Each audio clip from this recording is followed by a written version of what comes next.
Hi, JT. It's a pleasure to have you. Thank you for taking my interview. One of my main questions that I wanted to ask you was what inspired you to want to share, your wisdom with a lot of people and just do what you've been doing, the coaching. What inspired you to do that?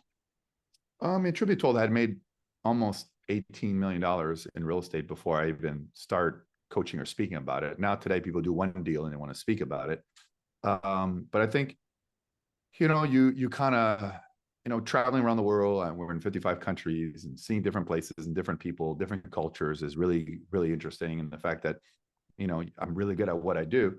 I'm very good at business. I'm very good at real estate, but I'm very good at what I do in terms of coaching. So a lot of people are good at what they do and they can't teach. And a lot of great teachers have never done business. So I happen to be one of the few in the world that can actually translate to both.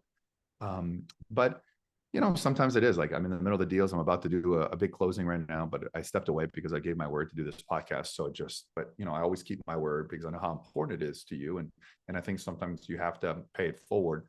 And, you're such an amazing entrepreneur and you've done a lot of great things and you're very persistent. So to me, at the end of the day, if you take risk out, you take opportunity out. And I think there's a responsibility for people to pay it forward. And I think a lot of people don't want to pay it forward because they're afraid of being judged or attacked or, judgmental. And I think that's the problem with the world. I think we don't support each other. We tear each other down. Well, yes, that's true. Yeah. Unfortunately, that's one common denominator that we all have. Sometimes, not always. And why is it that you feel that you need to travel so much instead of staying in your country club and just having all your events there instead?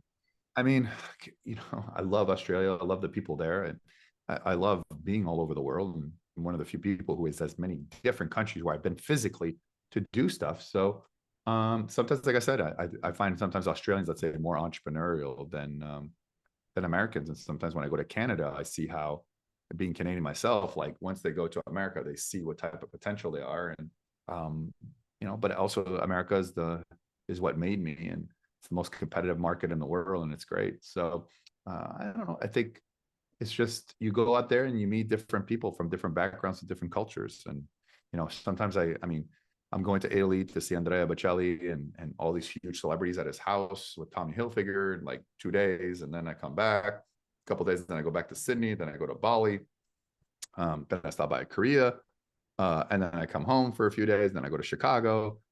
So I mean, so it's fun, So I think at the end of the day, it's exhausting sometimes, to travel, but it's worth it. You don't live once; you live every single day. You die once. Right. And what do you do to stay healthy? What's your diet?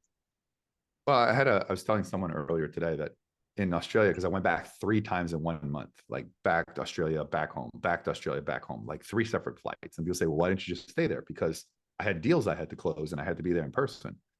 And so they have like ginger beer that tastes so good there. And so non-alcoholic, it's not beer, but they call it ginger. It's like ginger ale in a way. And so that has a lot of sugar. So I felt like I was like not being healthy and then eating stuff I shouldn't, because it's just like I would land in a city that morning and leave at night.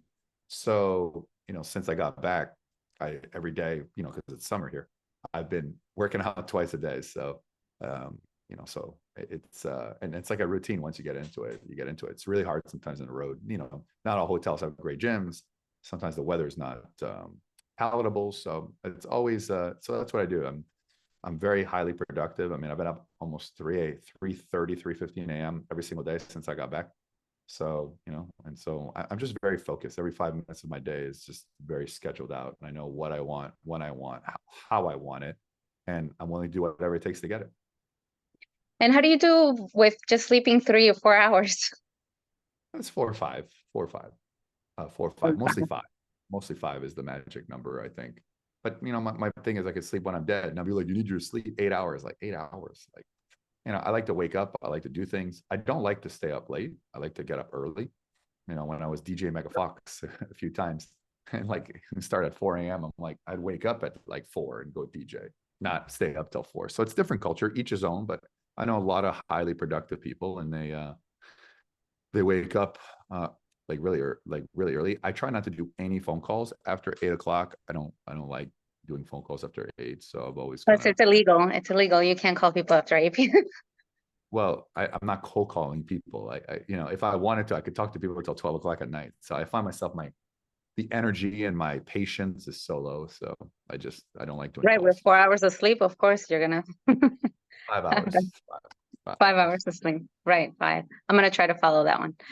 Um, and which one is your best city to visit when you're traveling the world? Probably Brisbane, Australia. I like Brisbane. It's a great city. It's got great weather. Right now it's winter there, so it's kind of cold, but Brisbane is always relatively warm. So I like that too. Hawaii has always been one of my favorites too. Dubai is kind of cool too. So And so you're gonna be hanging out with Andrea Bocelli.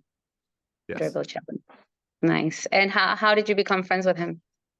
Well, someone introduced me to his wife and backstage, and we hit it out, and I raised a lot of money for the charity. It's such a great cause, helping building schools in Haiti, which is such a devastated place right now. Yeah. And we just got it off, and she invited me backstage and built a relationship with them, and now there's 400 people going, but 10% of those 400 are actually my clients. So I got to bring them my clients because I treat them like family. So to be able to share this moment, which is once in a lifetime, with Andrea, I think Ed Sheeran's there, Johnny Depp, Russell Crowe, like everyone's coming. So, Nice. Kim Kardashian's there yesterday. So I saw, so it's going to be an exciting time. Nice. And who are you particularly dating anybody right now? No, I've traveled all over the world. So too You busy, don't have time for that. too busy. It's, people will get upset at me. So you can have it all in life, just not at the same time. So it's just gonna be work for you the rest of your life. I mean, I think 10 years ahead, but I take a day at a time. I didn't even know this was happening until like 3 hours ago for me. So they just said, like, listen, you need to get on at this time because I'm leaving tomorrow. Can we do it? And I'm like, fine, let's just do it. So I was actually working outside on my laptop. I had 12 meetings, and so you just never know, right? So just things happen, and they happen in a natural state of that as well.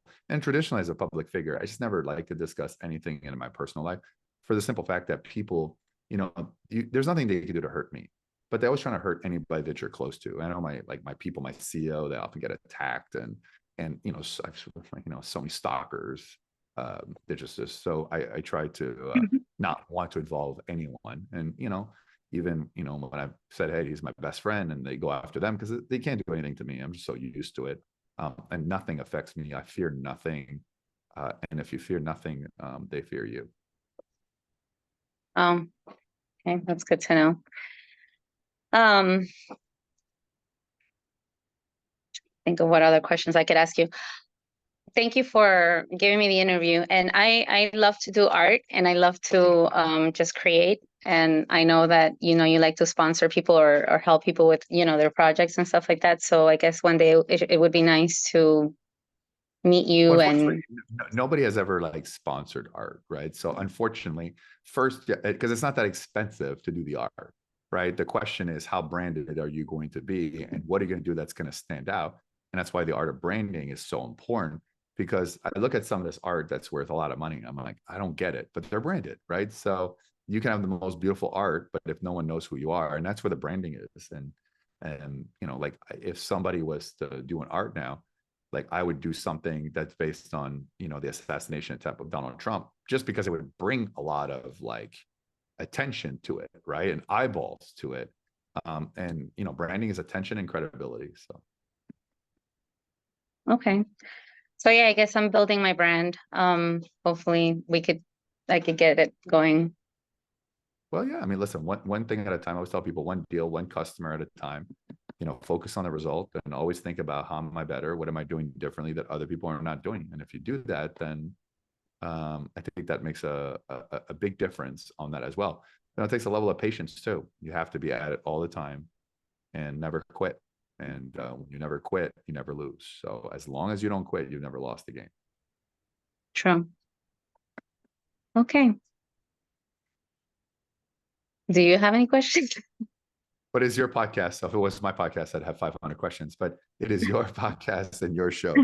So, Well, mine is called Let's Talk About It, and I was gonna do it based on people's testimony about how they came to Christ, and then also to just talk to people about different eh, positions that they had in careers, so that they could give it as a teaching tool for other individuals to know, like, I came from but life I don't know insurance. if I would do that, right? Because everyone has a different relationship with Christ. Some don't, some do. There's 5,000 religions. How do you know yours is right? So that's another thing.